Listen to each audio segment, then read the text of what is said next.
우리는 엊그제 부활주의를 지냈습니다.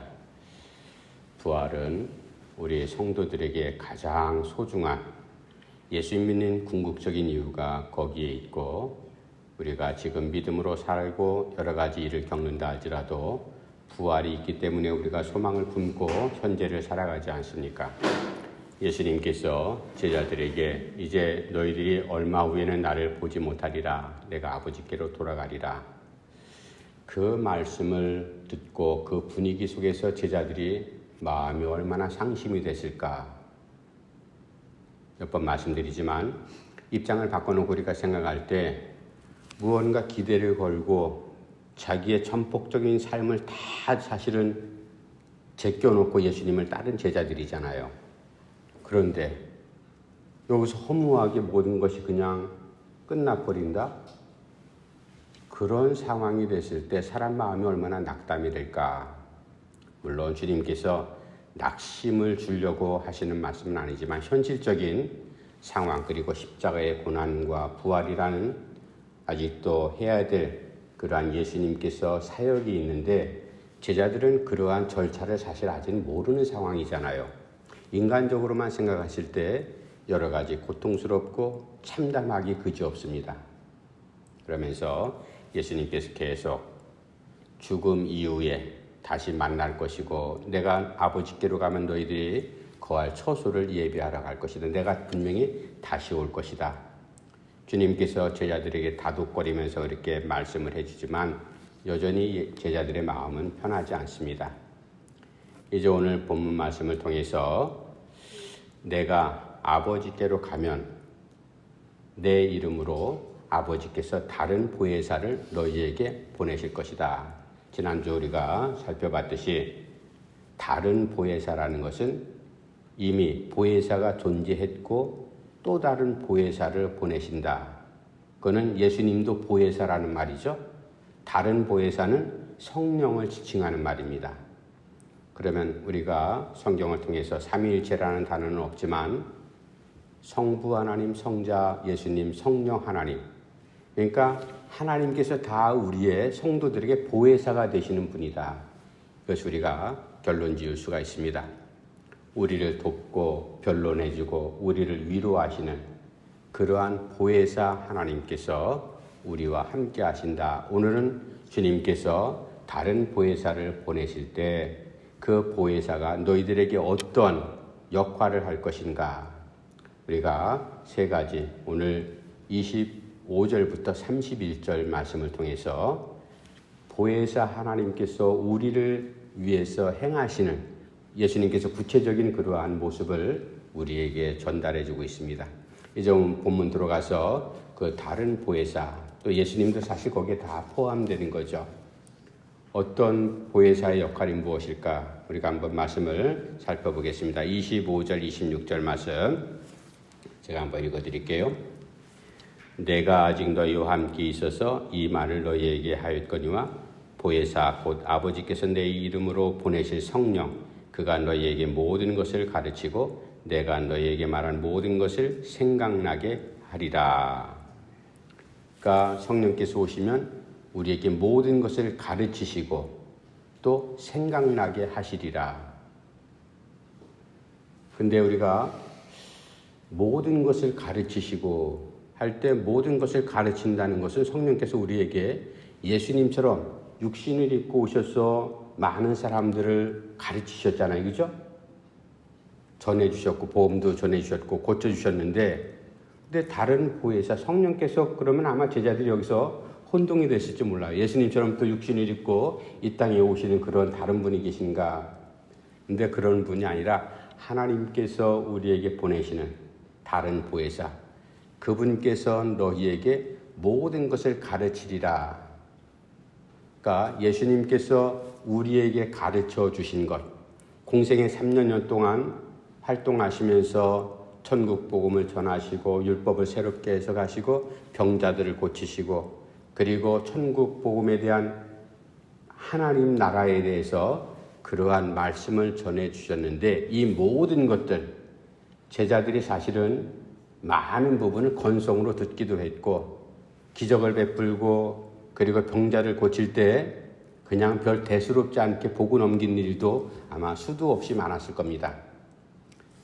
성령께서 오시면, 다른 보혜사가 오시면 이 모든 것을 가르치시고 생각나게 하시리라. 이것을 두 단어가 아니라 하나로 우리가 연결해 생각을 해야 됩니다. 이제 우리가 이미 알고 있는 성령께서 오시게 되면 이미 예수님께서 제자들과 많은 사람들에게 보여주시고 가르쳐 주신 모든 것들을 다시 그것을 기억나게 하리라. 그리고 생각나게 하리라. 그 말씀이 무엇인지 예수님께서 비유로 말씀해 주신 수많은 이야기들이 있잖아요. 그리고 병자를 고치면서 전해줬던 말씀, 순간순간 행하신 여러 가지 사역 가운데 제자들이 깨닫지 못했던 그런 것들을 가르쳐 주시리라. 바로 예수님께서 우리와 함께 동행하실 때 이렇게 행하셨지, 이런 말씀을 하셨지. 그것을 비로소 옛날에는 깨닫지 못했지만 성령을 통해서 새롭게 그것을 깨닫게 되는, 그러니까 성령께서 가르쳐 주시는 거죠. 모든 것을 가르쳐 주시리라. 새로운 것을 가르쳐 주시는 것이 아니라 예수님께서 행하셨던, 그리고 말씀하셨던 이런 것들을, 그게 무슨 뜻인지를 알게 하신다. 그리고 생각나게 하신다도 바로 그 말하고 연결이 되어 있습니다. 그런데 그래서 잘 주목해야 될 것은 성령께서, 예수님께서 행하시고 말씀하신 것을 가르쳐 주시고 깨닫게 하시는데 그것을 생각만 나고 그래 그때 그 말씀을 하셨어. 그 말이 이 말인가? 그 정도 차원에 머무른다면 다른 보혜사가 오실 이유가 없죠. 성령께서 행하신 것은 우리로 하여금 예수님의 말씀을 깨달을 뿐만 아니라 그것이 내 삶 속에 어떻게 적용해야 될 것인지, 실제적인 생활을 내가 어떻게 바꾸고 변화된 모습으로 살아야 될 것인지, 이것을 구체적으로 도우신다. 바로 그런 말씀이에요. 내가 예수를 아무리 믿고 싶어도 내 마음은 열리지 못하면 예수님을 나의 구주로 고백하지 못하지 않습니까? 사울이란 청년처럼 예수님께 핍박했던 사람도, 정말로 형편없던 사람도 성령께서 그를 꼬꾸라뜨리고 변화시킬 때 그의 마음문을 열어서 예수가 바로 메시아인 것을 믿게 되듯이 바로 그러한 도움을 주시겠다. 그래서 첫 번째 보혜사는 우리를 가르쳐 주시고 예수님께서 우리에게 이미 알려주셨던 것을 실제적으로 그 말씀이었구나. 우리가 학교에 다닐 때 우리가 여러 가지를 배우잖아요. 그때 배울 때는 그냥 시험 보기 위해서만 배우는 거, 숙제하기 위해서만 그저 책 한 번 더 보는 거지. 그게 실제적인 생활 속에서 내가 학교에서 배운 게 이런 내용이 있었지? 이렇게 적용해야지. 그걸 뒤늦게 우리가 깨달을 때가 많이 있잖아요. 바로 그런 부분하고 비슷한 겁니다. 성령께서 성도들이 신앙의 현장 속에서 살아가는 동안에 순간순간 당하는 일들이 있습니다. 그럴 때마다 그 당면한 문제를 어떻게 내가 이 문제를 어떻게 해결해야 되지? 예수님께서 제자들이 아마 예수님 부활하고 난 다음에 그런 상황에 부닥쳤을 때 예수님께서 그때 우리에게 말씀하셨던 그러한 일들이 있었지. 그것을 생각나게 하고 그것을 적용하게 하고 깨닫게 하는 바로 그러한 역할들. 이러한 모습이 오늘을 살아가는 우리에게도 꼭 적용이 되어야 된다. 바로 그런 말씀입니다. 그래서 우리가 여러 가지 현실적인 또 신앙의 문제 가운데 우리 실제적인 생활하고 결부되어서 여러 가지 난관에 부딪혔을 때 우리가 기도하지 않습니까? 묵상하잖아요. 하나님, 주님, 이 당면한 문제 가운데 이것을 무슨 뜻으로 내가 받아들여야 됩니까? 내가 어떻게 해석해야 됩니까? 우리가 묵상하지 않습니까? 묵상하고 기도하고 또 심할 때는 금식 기도도 해가면서 간절히 매달리지 않습니까? 그럴 때 내적인 음성, 하나님의 음성, 깨달음, 성령을 통해서 우리가 하나님의 음성을 듣는다 이렇게 표현하잖아요. 바로 그 말씀이었구나. 이것을 깨닫게 되고 내 실제적인 생활, 당면한 문제 가운데 그것을 행하는 것, 이러한 일들을 다른 보혜사가 나에게 모든 것을 가르쳐 주시고 생각나게 하시리라. 이미 우리는 성경을 통해서 가르쳐준 내용이 사실 여기에 다 포함되어 있지 않습니까? 그것을 그때그때마다 우리로 하여금 바로 그게 그 말씀이었구나. 그리고 이것을 이렇게 적용해야 되겠구나. 라는 것을 알려주시는 보혜사가 바로 성령 하나님이다. 라는 사실이고, 두 번째, 이제 다른 보혜사를 보내사 우리로 하여금 우리를 도우시고 우리를 어떻게 인도하시는가. 27절 말씀, 27절, 28절 말씀, 이 말씀도 제가 한번 읽어드릴게요. 평안을 너희에게 끼치노니 곧 나의 평안을 너희에게 주노라.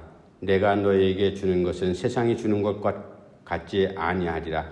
너희는 마음에 근심하지도 말고 두려워하지도 말라.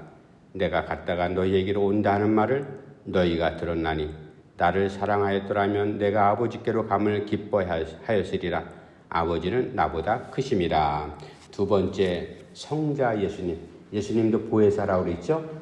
그 보혜사 성자 예수님께서 우리에게 지금 제자들에게 하시는 말씀이죠. 너희들 두려워하지 말라. 겁내지 말라. 그러면서 평안하라. 평안이라는 화두를 던지십니다. 아마 지금 제자들이 우리가 입장 바꿔놓고 그 당시를 가만히 생각해 보면 상당히 불안했을 거예요. 자기네들이 이렇게 믿고 따랐던 무언가 큰 변혁이 일어나고 변화가 일어나서 새로운 나라가 도래할 줄 알고 주님께서 그런 나라를 이루실 줄 믿고 따라왔는데 여기서 헤어지고 떠나고 죽는다는 이 말씀을 들었을 때 얼마나 허전하고 아마 혼돈이 되실까 당황했을 겁니다. 그런 가운데 그래 주님께서 너희들 평안하라. 주님이 이렇게 위로를 해주시잖아요. 내가 주는 평안은 세상과 다르다. 세상이 주는 평안은요 철저하게 계산적입니다. 기브앤테크라는 말 우리가 자주 쓰잖아요. 주고받는 거래가 있어야지만 평안이 잠깐 동안의 안정된 모습이 나에게 보장을 준다라고 이렇게 유혹을 하죠. 세상적인 평안이라는 게 그렇습니다. 공짜로 얻어지는 건 아무것도 없습니다. 그리고 그것은 미봉책이고 임시적이죠. 불완전하고. 이러한 평안, 우리가 세상 가운데 그러한 평안을 얻으려고 돈을 갖다 쏟아붓고 내 온 전심전력 다해서 쏟아붓고 하지만 그 순간 지나버리면 아무것도 남겨진 것이 없고 이 불안한 세상 살아가면서 성도들은 마찬가지죠. 세상을 통해서 세상적인 방법을 통해서 우리가 평안을 얻고 위로를 얻고 안정을 얻으려고 했지만 아무것도 우리에게 주어지는 것이 없다. 물론 잠깐 동안의 미봉책으로 그러한 평안과 위로함을 얻을 수는 있겠지만 그러나 그것이 오래가지 못한다. 주님께서 주시는 평안이라는 것은 우리가 예수님의 사역을 통해서 알잖아요. 주님께서는 절대로 십자가를 향해서 걸어가시는 동안 또 재판받고 또 채찍에 맞고 그 살점이 뜯겨나가고 피를 쏟는 십자가 위에서 절대로 주님께서 흔들리지 않았다. 그것은 무엇 때문에 그럴까? 바로 주님께서 평안 그 자체이시지만 우리에게 보여주신 것입니다. 하나님을 나의 창조주로 고백하고 예수님을 나의 메시아로 고백하고 다른 보혜사 우리를 도우시는 성령을 통해서 우리가 절대로 주님께서 주시는 평안은 고독하고 고통스럽고 외로워도 흔들리지 않는 평안, 이게 진짜 평안이다. 주님께서 그것을 우리에게 보여주시고 제자들에게 말씀을 해주고 있죠. 우리가 현재적으로 신앙생활 하는 동안에 여러 가지 힘든 일, 불안한 일, 걱정스러운 일 왜 없겠습니까? 인간이기 때문에 그러한 모습을 우리가 다 당하죠. 그래도 그 안에 우리가 늘 항상 오뚜기를 예로 들지 않아요. 오뚜기 밑에 중심추가 있기 때문에 아무리 흔들려도 늘 항상 중심을 잡습니다. 주님 주시는 게 평안이라는 게 바로 그거예요. 우리 인생 살아가면서 외풍을 우리가 수도 없이 맞잖아요. 사람을 통해서, 사건을 통해서, 일머리를 통해서 여러 가지 방법으로 사탄은 우리를 계속해서 강한 바람으로, 고통으로 우리를 흔들어 버립니다. 그래도 그 가운데 아무리 외풍이 우리에게 태풍으로 변해서 달려든다 할지라도 우리가 흔들리지 않고 마음의 평안함을, 여러분, 답을 아는 사람은요, 현재 어려운 문제의 직면에도 이미 답을 알고 있기 때문에 절대로 불안해하지 않습니다. 이게 바로 성도들의 모습이죠. 믿음 갖고 살아가는 우리들. 마지막에 결론이 무엇인지 우리가 알잖아요. 물론 부활, 하나님의 나라, 완성된 하나님 나라에서 우리가 이제 신비한 모습으로 그때 다시 만날 터인데, 이러한 해답을 지금 제자들은 그게 무슨 의미인지 잘 알지 못합니다. 우리는 이미 말씀을 통해서 그걸 잘 알고 있습니다. 여러 가지 문제가 우리에게 닥친다 할지라도 살아생전에도 마찬가지죠. 살아생전에도 하나님께서 하나님의 방법으로 우리에게 시험하실 때도 있지만, 단련하실 때도 있지만, 그러나 사탄이 여러 가지 방법을 통해서 우리를 뒤흔들고 그렇게 넘어뜨리고 곤란스럽게 하고 당혹스럽게 한다 할지라도 우리는 믿음을 갖고 살아가는 믿음의 백성들이기 때문에 우리 마음속에 평안함을, 주님께 주시는 평안함이 나를 꼭 붙잡고 넘어지지 않도록 그렇게 붙잡으신다. 주님께서 주시는 평안이 바로 그런 위로함입니다. 평안할지어다. 흔들리는 제자들 먼저 안심시키고 평안함을 주시죠. 이러한 평안이 바로 위로함. 그래서 두 번째, 이제 성자 예수님이지만 그분도 보혜사로서 우리에게 평안함을 주시고 위로해 주신다. 이게 주님께서 오늘 본문을 통해서 우리에게 들려주시는 말씀입니다.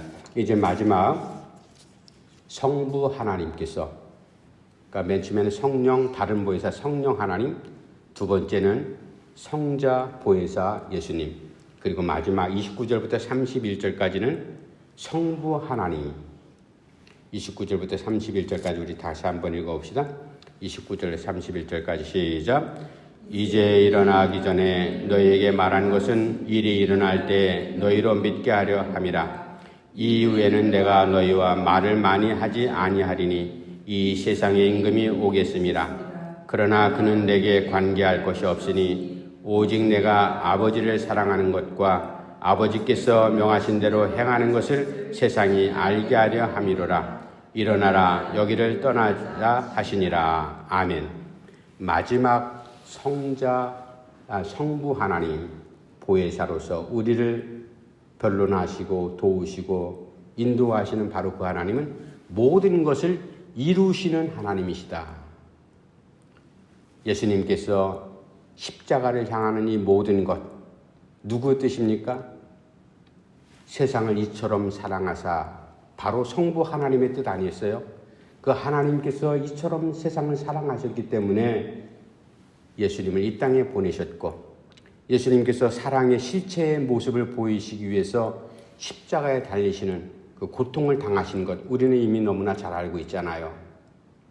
그 모든 과정들이 하나님께서 이루어 나가신다. 우리가 요즘에는 이제 건물, 높은 빌딩 같은 거는 그냥 걸어 올라가기 힘들잖아요. 얼마 전에 여기 롯데 타워에서 123층, 거기 몇 년째 이렇게 누가 빨리 올라가나. 그래서 123층 올라가려면 얼마나 힘들어요. 저도 한 20층, 25층까지는 걸어서 올라가 봤는데, 아유, 다리가 후들후들해요. 근데 거기 123층을 막 뛰듯이 막 그렇게 올라가는 사람들 참 대단한 사람들이죠. 근데 한 층 한 층 올라가기 전에 한 층을 올라가기 위해서 계단이 있잖아요. 그 계단이 몇 개인지 제가 쉬어보진 않았지만 한 10개에서 20개 정도 되겠죠. 그 한 계단 한 계단 올라갈 때마다 우리가 발걸음으로 딛고 올라가야 되죠. 올라가고 나서 한 층 올라가면 아유, 이제 한 층 올라왔구나. 한 층을 올라가기 위해서 한 계단 한 계단 그렇게 우리가 올라갈 수밖에 없습니다.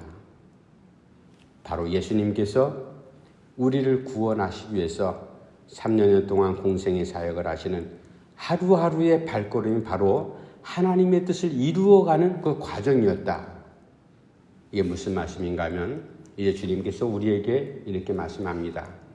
당신께서 아버지의 뜻을 이루시기 위해서 순종하면서 그렇게 걸어갔는데, 여기 오늘 본문 말씀 보면 30절에 이 세상에 임금이 오겠습니다. 그것은 사탄의 세력, 그러니까 세상 권세를 쥐고 있는 사탄의 그러한 권능, 사탄의 권능 때문에, 사탄의 세력 때문에 예수님께서 거기 굴복해서 십자가 지신 건 아니잖아요. 그렇죠?